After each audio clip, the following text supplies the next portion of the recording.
NDA 3 కేంద్ర cabinet ready అయింది. కొత్త కేబినెట్ లోకి బీజేపీకి ఎన్ని సీట్లు, మిత్రపక్షాలకు ఎన్ని సీట్లు డిసైడ్ అయిపోయింది. ఇక సాయంత్రం మోదీ సహా 44 మంది ప్రమాణ స్వీకారం చేయనున్నారు.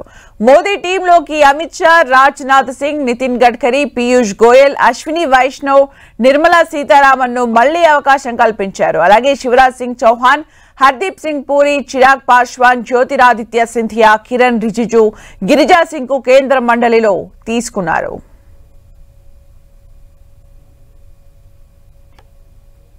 తెలుగు రాష్ట్రాల నుంచి 5గురు కేంద్ర కేబినెట్ లో చోటు దక్కించుకున్నారు. తెలంగాణ బీజేపీ నుంచి కిషన్ రెడ్డి, బండి సంజయ్ ను కేబినెట్ లోకి తీసుకుంది ఆ పార్టీ హైకమాండ్. ఇక ఏపీ నుంచి టీడీపీ నేతలు రామ్ మోహన్ నాయుడు, పెమసాని చంద్రశేఖర్ కు అవకాశం కల్పించారు. మరోవైపు నరసాపురం బీజేపీ ఎంపీ శ్రీనివాస వర్మను కేబినెట్ లోకి తీసుకోవాలని బీజేపీ నిర్ణయించింది.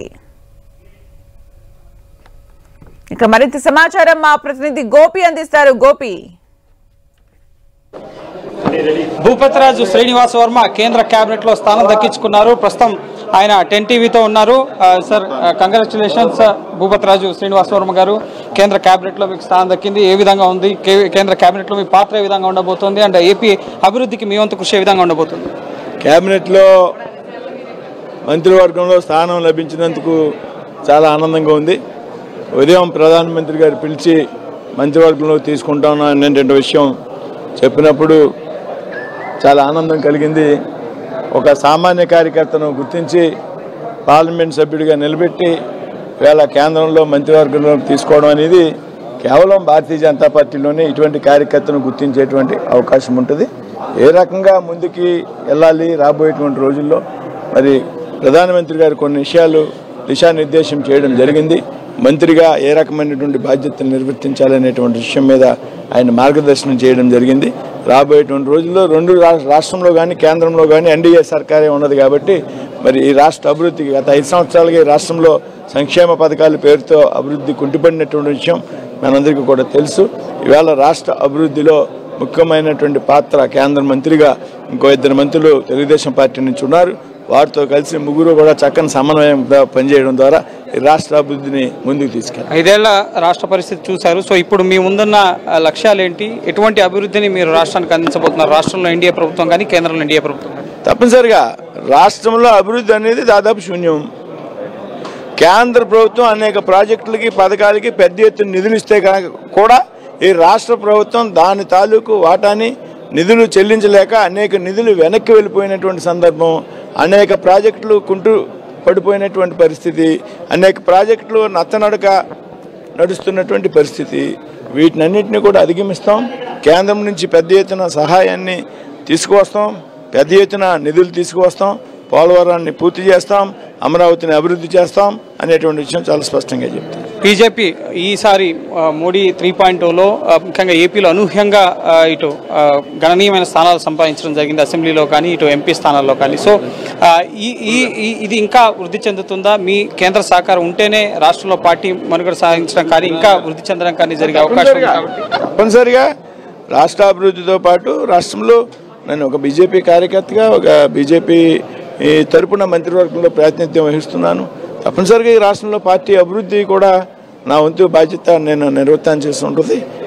చక్కటి సమన్వయంతో ముందుకు వెళ్తూ పార్టీ వ్యవహారాల్లో కూడా భవిష్యత్తులో చురుగ్గా పాల్గొంటారు. 5 ఏళ్లుగా అనేక అంశాలు పెండింగ్లో ఉన్నాయి. పోలవరం కానీ, అమరావతి రాజధాని కానీ, సో కేంద్రం నుంచి విభజన చట్టంలో ఉన్న హామీలు కానీ, సో వీటినన్నింటినీ తీసుకురావడంలో ఇప్పుడు కేంద్రం నుంచి బీజేపీ మంత్రిగా మీ బాధ్యత చాలా ఎక్కువ. సో వీటిని సాధించడంలో మీరే చేస్తారు? నేను ఈ ప్రశ్న అడగకముందే నేను అమరావతి గురించి ప్రస్తావించా, పోలవరం గురించి ప్రస్తావించే.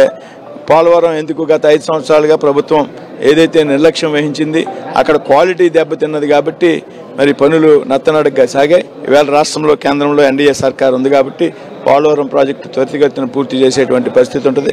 అలాగే అమరావతి విషయంలో తెలుగుదేశం పార్టీ, బీజేపీ, జనసేన అందరి అభిప్రాయం కూడా అమరావతిని పెద్ద ఎత్తున రాజధానిగా అభివృద్ధి చేయాలని, అమరావతిని అభివృద్ధి చేస్తాం.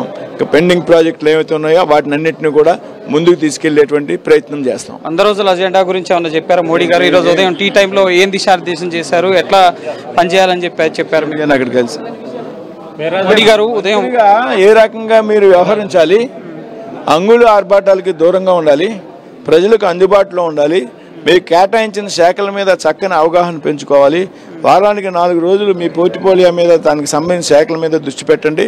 వీక్ ఎండింగ్లో నియోజకవర్గానికి వెళ్ళండి, నియోజకవర్గంలో సమస్యల గురించి ప్రజలతో కలిసి పనిచేయండి అనే విషయంగా ఆయన పొద్దున్న ఈవేళ ఉదయం మమ్మల్ని మార్గదర్శనం చేయడం జరిగింది. ఆఖరికి ఒక ప్రశ్న సార్, ఎన్డీఏ ప్రభుత్వం సుస్థిరంగా 5 ఏళ్ల పాటు కొనసాగుతుంది. ఎందుకంటే ఇండియా అలయన్స్ ఈ ప్రభుత్వం పూర్తి స్థాయిలో కొనసాగదు, ప్రధానమంత్రిగా నరేంద్ర మోడీ ఉండే అర్హత లేదు అని చెప్పి వాళ్ళు అంటున్నారు. కాబట్టి సో ఈ కూటమిలో ఉన్న నేతలంతా మీకు కలిసికట్టుగా ఉంటారా 5 ఏళ్ల వరకు ఈ ప్రభుత్వం కొనసాగుతుంది? ఎందుకుంటారండి, ఇంకా ఎప్పుడో కూటమి ఏదో అవుతుందండి. ఇది ఎన్నికల ముందు జరిగినటువంటి ఒక గౌరవప్రదమైనటువంటి ఉంటాం. ఎన్నికల తర్వాత జత కట్టుకున్నటువంటి పరిస్థితి కాదు.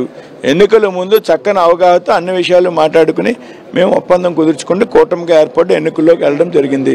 5 సంవత్సరాల వరకు ఇది పూర్తిగా చక్కగా సమన్వయంతో ముందుకు వెళ్తుంది. రాష్ట్రం దేశం కూడా అభివృద్ధి చెందుతుంది. ఏ పోర్ట్ఫోలియో ఎక్స్పెక్ట్ చేస్తున్నారు? పోర్ట్ఫోలియోలో ప్రధానమంత్రి గారు ఏ బాధ్యత ఇస్తే నేను అడిగింది ఇస్తారా?